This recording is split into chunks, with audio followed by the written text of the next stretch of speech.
জয় শ্রীকৃষ্ণ, রাধে রাধে। আশা করছি আপনারা সকলেই সুস্থ আছেন। রাধারানীর কৃপায় আমি আর আমার গোলুসোনার পরিবারের সকলেই সুস্থ আছি।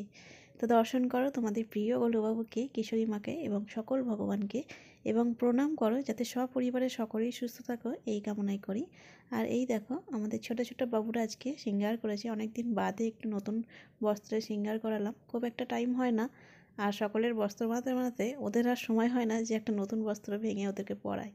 এগুলো অনেক দিনকার আগেকার বানানো, ওদের জন্যই ছিল তোলা, কিন্তু সময় হয়ে ওঠে না। বড়োদেরকে তাও নতুন বস্ত্র পরানো যায়, কারণ সকল ভক্তরা যত জামা দেয় ওদেরকে পরিয়ে দিই। আর এই দেখো সকালের প্রসাদ দিয়েছিলাম একটু চিড়ে ভাজা, এটা ওই ভক্তই পাঠিয়েছিল, সেটা থেকেই দিলাম। আর বাকিটা ওর দাদাই এনেছে মিষ্টিটা। আর এই দেখো রাধা গোবিন্দের এখনও নতুন সিঙ্গার হয়নি, সপ্তাহে একদিনই সিঙ্গার করি। সকলকে জানাই আমি যে সপ্তাহে একদিন ওদেরকে স্নান করিয়ে সিঙ্গার করাই আমি, আর বাকি সপ্তাহে ওটাই থাকে বস্ত্রটা পরে। তো আজকে আমাদের বাড়িতে আসবে গবলু আর রায়সোনা। তো গবলুর মায়ের সরস্বতী পুজোর ওদের জন্য সকলের জন্য ড্রেস নিতে আসবে। তো সেটাই আজকে ওরা নিতে আসবে। ভাবলাম যে রাধারানী প্রথমে বলেছিল রাধারানীকে আনবে, যেহেতু না রাধারানীর সাইজটা ঠিক মতো আমি বুঝবো। আর এই দেখো এটা হচ্ছে দুপুরের সেবা। তো আগে বলে দিই দুপুরের সেবাটাই কী ছিল। এখানে অন্ন ছিল, একটু ওই খেসারি শাক হয় যেটা, সেটা ভাজা ছিল, আলু ফুলকপির তরকারি ছিল, আর ডাল ছিল। তো এটাই ছিল দুপুরের সেবা। তো রায়ের মাপটা ঠিক, মানে আমি ঠিকঠাক ড্রেস বানাতে পারবো কি পারবো না, তার জন্য রায়কে নিয়ে আসবে বলেছিল। তারপর গবলুর মা আমাকে ফোন করে জানায় যে দুজনকে নিয়ে যাওয়া অসম্ভব। কারণ আমি এটা বুঝি, কারণ কিশোরীকে আর গোলুকে নিয়ে যাওয়া সত্যিই অসম্ভব হয়ে থাকে। কষ্ট হয়, অনেক কষ্ট হয় ভক্তের বাড়িতে নিয়ে যাওয়ার জন্য। তাও মাঝে মাঝে ওরা, মানে জানি না ভক্তের সাথে কিভাবে কি হয়, তো সেটা আবার নিয়ে যায় অনেক কষ্ট করে। কিশোরী যেহেতু খুব একটা বাইরে বেরোয় না, খুব কম বাইরে বেরোয়, সকলেই জানো সেটা। তো আমি তার জন্য দিদিকে বলেছিলাম যে অসুবিধা হলে রায়কে নিয়ে এসো না, থাক, আমি একদিন গিয়ে দর্শন করে আসবো, অসুবিধা নেই। ওর যদি মত দেয় তাহলেই নিয়ে আসো, নাহলে নিয়ে আসো না। আর দেখো দুপুরের সেবা দিলাম, আর সকালের সেবাটা তোলাই হয়নি। কাজের একদম এতটাই চাপ পড়ে যায় যে আমার সময়ই হয় না যে ওদেরকে আমি ঠিকমতো সেবা দিতে পারবো। ওই যা আমি মুখের সামনে একটু সেবাগুলো দিই, আর একটু স্নান করিয়ে বস্ত্র পরিয়ে দিয়ে বাইরে চলে যাই, না ভিডিও করতে পারি, না ওদের ঠিকমতো খাইয়ে দিতে পারি, না ঠিকমতো কিছু হয়।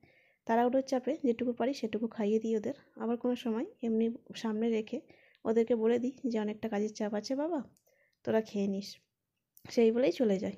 যেহেতু রাধা গোবিন্দ এসে গেছে, তাই এতটা চাপও থাকে না, ওরা আর ছোটো নয়, ওদের রাধা গোবিন্দ আছে, সকলে মিলে একসাথে ঠিক সেবা নিয়ে নেবে। তাছাড়া আমার গনু দাদু আছে, গনু দাদাই আছে, আর সরস্বতী মা আছে, তো সকলেই আছে। তো এই শোনা আজকে বাড়ি চলে যাবে, তো ভাবলাম ওকেই আগে ভালো করে একটু সেবা দিয়ে দিই। আর সকালবেলা ঘুম থেকে উঠেই ওকে আজকে আমি হামি খেতে খেতে দেখলাম হঠাৎ চোখটা ছলছলে ভাব, এবং দেখছি একটা মন মরা অবস্থা। তো আমি ওকে বললাম, কী রে, বাড়ির জন্য মন খারাপ করছে, বাড়ি যাবি? তো আমার যেন ভেতর থেকে মনে হলো না, ও বাড়ি যাবে বলছে। প্রায় 1 মাস হয়ে গেছে ও আমাদের বাড়িতে এসেছে, অঙ্গরাগ করার বাহানাতে আমাদের বাড়িতে এসেছিলো আমার সেবা পেতে। সেটা আমি ভালোই বুঝি যে আমার বাড়িতে যারা আসে, যেই সোনারাই আসে আমার সেবা পেতে চায়। আমি কতটা ভাগ্যবতী যে আমার সেবার জন্য ভগবান স্বয়ং আমার বাড়িতে বিরাজ করে। তো যাই হোক, তো ও এসেছে, সমস্ত সেবা নিয়েছে আমার থেকে, সমস্ত কিছুই আমি আনন্দ যতটা দিতে পেরেছি ভগবানকে ততটা দিয়েছি। তো এই দেখো আমাদের ছোট্ট রায়সোনা, তো ওর নাম আমি তোমাদের দেওয়াই রায়সোনাই রেখেছিলাম। এখনও পর্যন্ত প্রাণ প্রতিষ্ঠা হয়নি। অনেকে বলেছে যে আদর ছোট রায়সোনা বা রাধা গোবিন্দর কবে প্রাণ প্রতিষ্ঠা হবে, তো এখনও করিনি, করব ভাবছি, দোল পূর্ণিমাতে করে নেব। তো দেখা যাক, গোবিন্দ যবে চায় তবেই হবে, তার আগে তো হবে না। ওনাদের ইচ্ছার বিরুদ্ধে আমরা থরেই যেতে পারবো। তো তারপর গবলুর মা আমাকে বলে যে রায় যাবে, রায় আসছে।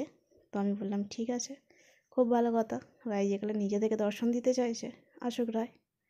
তো এর যাওয়ার মন খারাপটা এমনিতেই ছিল একটু, যে ও চলে যাবে। ওর সেই দিন, মানে আজকেই আবার ওর ফোন করেছে, ওর দাদা বলতে গেলে, তোর মা যেহেতু সেবা দেয়, তো মা বাল্য সেবা দেয়, তো দাদা ফোন করেছে যে আমাদের সোনা কি এবার আসতে চাইছে, একবার জিজ্ঞাসা করো না। তো প্রায় দিন, 2 দিন 3 দিন পর পরই ওর দাদা মেসেজ করে আমাকে যে আমাদের সোনা কি আসতে চাইছে, তুমি জিজ্ঞাসা করো না। তো আমি বলি আমি জানি না, তোমাদের সোনাকেই জিজ্ঞাসা করো আসতে চাইছে কি চাইছে না। তো ওরা ভেবেছিল হয়তো আমি কবে উত্তর দেব যে হ্যাঁ তোমার সোনা এবার যেতে চায়। তো আমি এতদিন উত্তর দিইনি, আজকে হঠাৎ বললাম যে হ্যাঁ তোমার সোনার মনে হচ্ছে মনটা খারাপ, তো তুমি তোমাদের সোনাকে বাড়ি নিয়ে যাও এবার। তো আমি ভাবিনি যে অন্য কিছু। তো যাই হোক, সোনা বাড়ি যাবে বলে সমস্ত প্রস্তুতি নিয়ে নেয়, যা এবার যাবে। তারপর গবলু আর রায় আমাদের বাড়িতে এসে গেছে। গবলুর হাসিটা আমার ভীষণ ভালো লাগে, পুরো গরুর মতোই লাগে। গরুকে যতটা মহিমাতে দেখি আমরা, ততটাই আমার গবলুর চোখেও দেখতে পাই। সকল ভগবানরাই সমান, কিন্তু একটা বলেন না, একটা ভক্তিতে যতটা ভক্ত তাকায়, সেই ভক্ততেই মানে ভক্তির যে ভাবটা, সেটাই ভগবান রিটার্ন করে, এরকম ব্যাপার। তো এটাই হয়। তো কিশোরীর মুখে হাসি দেখতে পায় না বলে দিদি অনেকবার বলে, একটা দিদি, যে গবলুর আমি ছোটো মা বলছিলাম যে গবলুর তো তুমি ছোটো মা, গবলু যেখানেই যায় তোমাকে নিয়ে যায় সাথে করে। গবলুর মা না, যে মৌদি আছে সে নয়, তার সাথে আর একটা দিদি থাকে, সেই দিদিটার কথা বলছি। তো আমি বললাম কিশোরী সবাইকে খুব একটা দর্শন দেয় না, আর যাকে দেয় তাকে মন ভরে দর্শন দেয়, এরকম ব্যাপার। তুমি যতটা যেভাবে ওর দিকে দর্শন করতে চাও, ততটাই তোমাকে সেইভাবেই দেবে। তো এই কথা বলাতে আমার এত মেসেজ ঢোকে হোয়াটসঅ্যাপে, আজকে নেটটা অফ করিনি এডিট করার সময়, সেটার জন্য প্রবলেম হচ্ছে, আমি একটু অফটা করে দিই। তো এই দেখো আমাদের রায় সোনা আর গবলি সোনা চলে এসেছে, আর বাকি সব সোনাদের ড্রেস নিচ্ছে, আর এখানে কটন ড্রেসের দেখছে। আর ওই দেখো ওর দাদাই এসেছে ওকে নিতে। ওকে ভেবেছিল নিয়ে চলে যাবে, সন্ধ্যার আগেই নিয়ে চলে যাবে ভেবেছিল, কিন্তু যেহেতু রায় আর গবলু এসেছে, তার জন্য ও ঠুকে বসে পড়েছে। ওই দেখো ও ঠুকে বসে পড়েছে যে না, আমার দুই সখা সখী আবার এসেছে, আমি একটু ভালো করে গল্প গুজব করে নিই। তার উপর গলুর বাবাই সন্ধ্যাবেলা কফি দেয়, তো হয়তো সেই জন্যই ভেবেছে যে একটু কফি খেয়ে তারপর যাব, ওটাই বাকি ছিল। না না, ওটা বাকি ছিল না, কফি খেয়েছে, অনেকবারই খেয়েছে। তারপর দেখো দিদির পায়ে যন্ত্রণা শুরু হয়ে গেছে, ওইভাবে বসে পড়েছে, না আমার পায়ে যন্ত্রণা, অনেকটা বলে যে হ্যাঁ খুব কষ্ট হয়, টান ধরে যন্ত্রণাটা। তাই বললাম ঠিক আছে তুমি একটু চলাফেরা করো, একটু বসে। তো তারপর বলছিল যে একটু ভিডিও করব, কারণ ওনারও চ্যানেল আছে ইউটিউবে, তো তার জন্য রায়কে সামনে থেকে দেখতে পাচ্ছে না বলে। আর রায়ের চুল নিতে এসেছিলো আজকে দিদি, তার জন্যই আরও নিয়ে আসা, মানে বস্ত্র আর চুলটা ঠিকঠাক যাতে হয়, কারণ রায়ের বৃন্দাবন থেকে চুল এসেছে, খুব একটা ভালো আসে না, দিদির পছন্দ হয়নি, তার জন্য আরও দুটো চুল নেবে, যেটা কিশোরী দুদিকে বিনুনি করা নেয় সামনের দিকে, আর একটা খোলা চুল। তো আমার কাছে স্ট্রেট চুলই থাকে, কাল চুল থাকে না। আর বিনুনি করা চুলটা বিনুনি করে দিই, বিনুনির চুলটা একটু মোটা থাকে, ঠিক আছে, আমার কাছে যেটা আছে এখন হাতে দেখো, এটাও একটা মোটা থাকে, আর একটু বড় থাকে, যাতে বিনুনিটা হয়ে সামনের দিকে ঠিকমতো আসতে পারে। এই দেখো, এটা দেখলে ঠিকমতো বুঝতে পারবে তোমরা,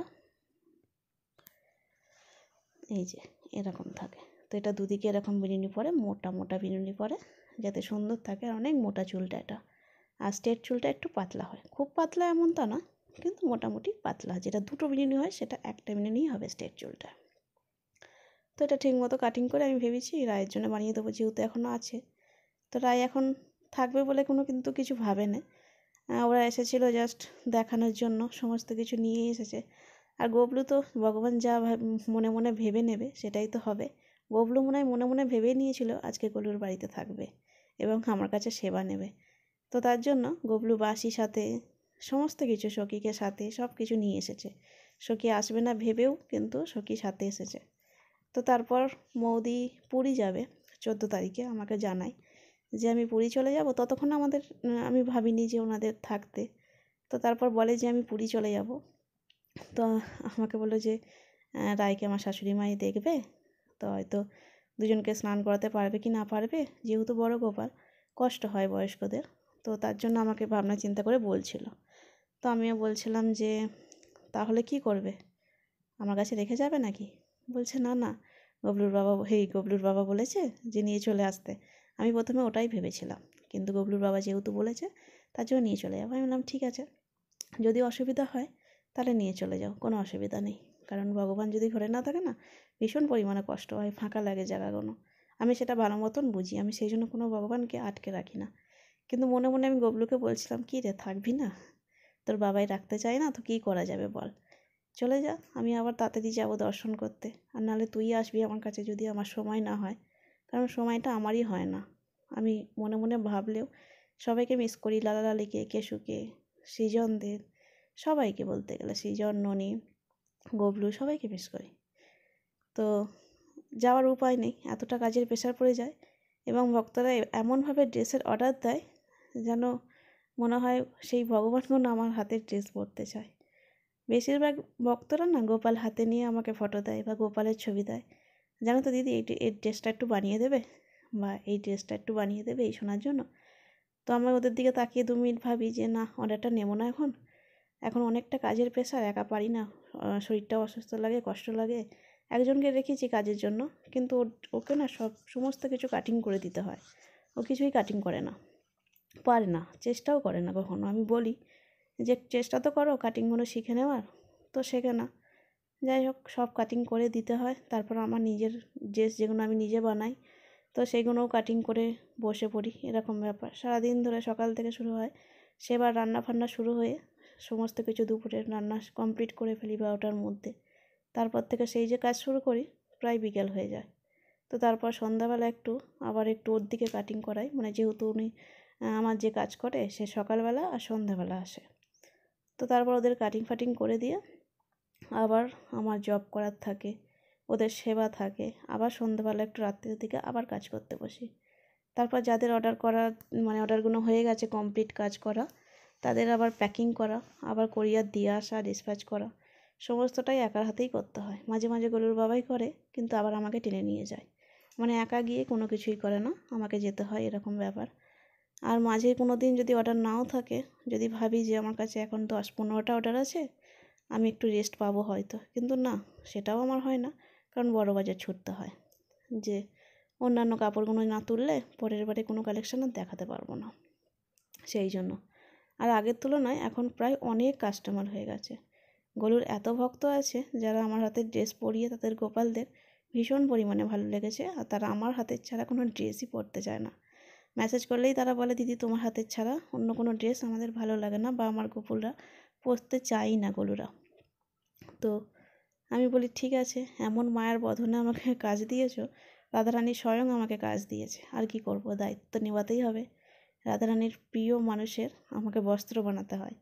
মাঝে মাঝে এক একটা রাধারানীরও ড্রেস অর্ডার আসে, খুব একটা বেশি আসে না, কিন্তু বেশ, মানে যতটা পারো 90% মানুষরা গোপাল সেবা করে, রাধারানীর সেবা করে না। তো রাধারানীর সেবা করলে আস্তে আস্তে এমনি নিরামিষ হয়ে যেতে হয়, এটা রাধারানীর কৃপা। আর যেই সব, মানে এখনও পর্যন্ত রাধারানীর কৃপা হয়নি, তাদের ঘরে কোনো দিন নিরামিষ হয়ও না, সেটা জানি না কেন, কিন্তু এটুকু আমি মানে গুরুর থেকেই শুনেছিলাম, এক মহান গুরুর থেকে। তো যাই হোক, তিনি আমাকে বলেছিলেন রাধারানী যে ঘরে যায় সেই ঘরে নিরামিষ হতে বাধ্য, তার যদি কৃপা থাকে, কারণ তিনি স্বয়ং, মানে মহান কৃপাময়ী। তো উনি আগে কৃপা করেন, সঙ্গে সঙ্গে ঘরে বিরাজ হতে হতেই তার শুরু হয়ে যায় কৃপা করা সমস্ত মানুষের ওপর। তো যাই হোক, যেটা আমার বাড়িতেও হয়েছে, আমি সেটা প্রমাণ পাই। আর বেশিরভাগ মানুষদেরই এটা হয় যে হ্যাঁ, রাধারানী যাওয়ার পর অনেক কৃপা হয় পরিবারে। তো যাই হোক, রাই আর গবলু থেকে গেছে এখন, জানেন তো, আমাদের বাড়িতে ভীষণ ভালো লাগছে। ও চলে যাওয়ার পর আমি ভাবছিলাম যে ও চলে যাবে, ওই জায়গাটা না ফাঁকা ফাঁকা হয়ে যাবে, যতই ছোট গোপাল হোক, কিন্তু ওর জায়গাটা ওখানটা ছিল। ওই যে গনু বাবার পাশে যে রাই বসে আছে, ওই রায়ের কাছেই ওর জায়গা ছিল। তো ও সামনে এসেছে এখন, ওই যে ওর দাদা এখন তুলে নিচ্ছে, দাদা এখন বাড়ি নিয়ে যাবে। তো দাদাই এখন ড্রেস নিয়ে গেছে, 2 সেট ড্রেস নিয়েছে, জুয়েলারি নিয়েছে, সমস্ত কিছু নিয়েছে। দাদাই গল্প করছিল যে এই তো ড্রেস দেওয়া হয়ে গেল, এখন আর কিছু চাইবি না। তো তার তৎক্ষণেই আবার কটনের কাপড়গুলো বার করেছি, তখনই আবার 2 ড্রেস দেখে বলে, এই দুটো আমাকে না বানিয়ে দেবে আমার গৌরীর জন্য। তোর গপুর জন্য বানাবো। আমি আবার জিজ্ঞাসা করলাম, এই যে বললে আর ড্রেস নেবে না ওর জন্য, তাহলে এক্ষুনি বলছো পরে নিও। বলছে না না, ও থাক, ওই তো পড়বে, ছোট্ট একটা বাচ্চা, ইচ্ছা হয়েছে আর কী হবে। তো যাই হোক, গোপালদের যারা সিঙ্গার করতে পছন্দ করে না, তাদের গোপালও সেইটুকুই নেওয়ার চেষ্টা করে যেটুকু তাদের সাধ্য আছে। তো সবসময় চেষ্টা করবে, হয়তো কারোর কাছে টাকা থাকে না, অনেকের কাছে হয়, কিন্তু গোপাল ঘরে আছে মানে তাদের কাছে অভাব থাকে না, এইটুকু জানবেন আপনারা। কোনো কিছুরই অভাব রাখে না ভগবান যেখানে বিরাজ করেন। তো চেষ্টা করবেন, আমরা তো তাকে দেওয়ার কিছুই না, মানে কিছুই দিতে পারবো না, আমাদের জন্য তারা কোনো আশা করে না যে আমাদেরকে এটা দিতে হবে। কিন্তু হ্যাঁ, আমাদের যেটুকু সামর্থ্য আছে, যেহেতু গোপালের যা লীলা শুনেছি, তিনি অনেক সিঙ্গার করা পছন্দ করতেন, এমনকি গোপী সাজতেও পছন্দ করতেন। তো সেইটুকু শুনে শুনে যেটুকু বুঝেছি, উনি সিঙ্গার নতুন নতুন একদম, মানে কোনো দিন এমন নয় যে সিঙ্গার পছন্দ করেন না, নতুন নতুন সিঙ্গার করলে খুব আনন্দ পায়, আর সেখানেই বসে যায় নাকি ভগবান, সেখান থেকে কোনো দিন নাকি সরে যায় না সেই ভক্তের কাছ থেকে। তো সেটাই হয়তো আমার কপালেই লেখা আছে। তো আমি খুব বেশি যে সিঙ্গার করি সেটা নয়, সবার মনের ভাব দেখে, সবার দিকে তাকিয়ে যেরকম সিঙ্গার ওনারা পছন্দ করে সেরকমই করার চেষ্টা করি। আর এই দেখো, ওরা সবাই বাড়ি চলে গেছে, গবলুর মা। তো যাই হোক, গবলুকে বলছিলাম যে মন খারাপ করবি না, আমি এখন তো ছোটো মা, আমাকে নিয়ে এখন একটু থাক, তারপর যখন ইচ্ছা হবে তোর মাকে ডেকে নেবো, আবার চলে যাস। তো এখন 10 দিন আমাদের বাড়িতে থাকবে, তোর মনটা ভালোর জন্য। কালকে আবার ওকে বলেছি আমি একটু সিঙ্গুরে নিয়ে যাবো তোকে, হ্যাঁ, সিঙ্গুরে এক ভক্তর বাড়িতে, সেই যে লালি এসেছিলো তাদের বাড়িতে যাব। তো এই কালকে মানে আজকেই, এটা হচ্ছে কথা। তো ওদের জন্য গরুর বাবাই আবার পিৎজা বানালো। যেহেতু সকল সোনারাই যারাই আসে আমাদের বাড়িতে, যারা থাকে মোটামুটি সঙ্গে সঙ্গে তো সব কিছু হয়ে ওঠে না, যারা গোপাল নিয়ে আসো, তো যারা গোপাল, যেই সব গোপাল আমার কাছে থাকে মোটামুটি আমি চেষ্টা করি তাদেরকে ঠিক মতো সেবা দেওয়ার। যা কিছু ভালো মন্দ আমরা খাই, মানে আমার সোনারা খায়, আমরা বলতে নয়, ওদের একটু প্রসাদই আমরা খাই, প্রসাদটাই। তো সেই সব আমাদের যে সোনাদের যা যা খাওয়ায়, তাই মনে হয় যে সকল সোনাদের একবার খাইয়ে দেখায়। আর এই টানেই হয়তো ওরা আমাদের কাছে আসবে আবার। তো সেই ভেবে তো গলুর বাবাই যেহেতু পিৎজা বানাচ্ছিল, মানে বানাবে ভেবেছিল হয়তো গবলু, তার জন্যই থেকে গেছে, এটা গলুর বাবাই বলছিল যে জানো তো গবলু মনে হয় পিৎজা খাবে বলে আজকে বসে পড়লো। হ্যাঁ, তা তো ভালো কথা তাহলে। আমিও তো মনে মনে গবলুকে বলছিলাম যে থেকে যা বাবা, হ্যাঁ পুরী যেতে হবে না, পুরী তো তুই তো ওখানে স্বয়ং বিরাজ করছিস, তুই ভক্তের কাছে একটু সেবা নে। আমি মনে মনে এটাই বলছিলাম, কিন্তু গবলুর মা, মানে ওর বাবা বলছিল যে পুরী নিয়ে যাওয়ার কথা, কিন্তু কোনো এক ভক্ত বলেছিল, ভক্ত, যে যেখানেই যান না কেন নিয়ে যেতে হবে এমন কোনো মানে নেই, যদি কোনো রকম সুযোগ থাকে তাহলে সেখানে বিরাজ করে দিয়ে যান। এটা আমাকেও বলেছে, আমি যেকালে প্রথমবার নিয়ে গেছিলাম, তো তার জন্য আমাকে বলেছিল যে বিরাজ করে দিতে, কারণ নিয়ে যাওয়াটা ঠিক নয়। তো আস্তে আস্তেই মানুষ শেখে, আস্তে আস্তেই সমস্তটা আমরা শিখবো। সবাই সব কিছু জেনে আছি সেটা নয়, ভুল থেকেই শিখতে হয় আমাদেরকে। যতটা আমি শিখেছি ততটাই আপনাদের সাথে শেয়ার করি, যে আমিও ততটাই আপনাদেরকে শিখিয়ে দিই, যাতে আপনাদের ভুলটা না হয়। তো এবার পিৎজাটা বেক করতে দিয়ে দেবো, যতটা পারলাম আপনাদেরকে দেখালাম। একদিন দেখাবো, পুরো ভিডিও দেখাবো যে পিৎজাটা কীভাবে বানিয়েছি, কীভাবে কি দিয়েছি না দিয়েছি, ঠিক আছে। কিন্তু দারুণ খেতে হয়, যেটা আপনারা ননভেজে খান যে টেস্ট পান, তার থেকে দুর্দান্ত টেস্ট পাবেন এই ভেজ পিৎজাতে। তো যাই হোক, এখন গলুর বাবাই পিৎজা অর্ডার নেয়, কেক অর্ডার নেয়, তবে বেশি দূর দিতে পারে না। আমাদের আশেপাশে যেগুলো স্টেশনে ডেলিভারি দেওয়ার সেগুলো দেয়, কিছুটা হোম ডেলিভারিও দিয়ে দেয়। তো এই দেখুন পিৎজা রেডি হয়ে গেছে, ওদের দিয়ে দিয়েছি, ঘন্টাও বাজিয়ে দিয়েছি। এবার একটু হাতে দিয়ে দেবো, যে একটু হাতে মন ভরে খা বাবা, যেকালে এসেছিস একটু আনন্দ কর। 10 দিন নাহলে একটু মিস করবি, জানি মাকে ছাড়া কাউকে থাকা যায় না, মা সব থেকে আপন হয়, বাবার থেকে না মা আপন হয়।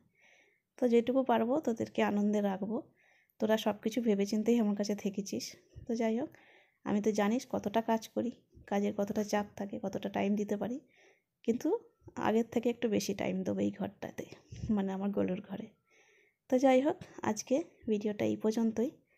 তো নেক্সট ভিডিও কালকে আবার, মানে যেহেতু সিঙ্গুরে যাচ্ছি, লালালির কাছে যাবো, লালালির কিছু বস্ত্র দেওয়ার আছে, জুয়েলারি দেওয়ার আছে, সেখানে যাব। বাকি অনেক ভক্তরা ওখানে আসবে দর্শন করতে গলুর, মাঝে মাঝে নিয়ে যাই গলুকে, যেখানে দর্শন মানে দেওয়ার মতো একটা গলুই রাস্তা দেয়। তো যাই হোক, ওর যেখানে যেখানে যাওয়ার সেখানে সেখানে যদি কোনো দিন সুযোগ দেয় আমি অবশ্যই নিয়ে যাব।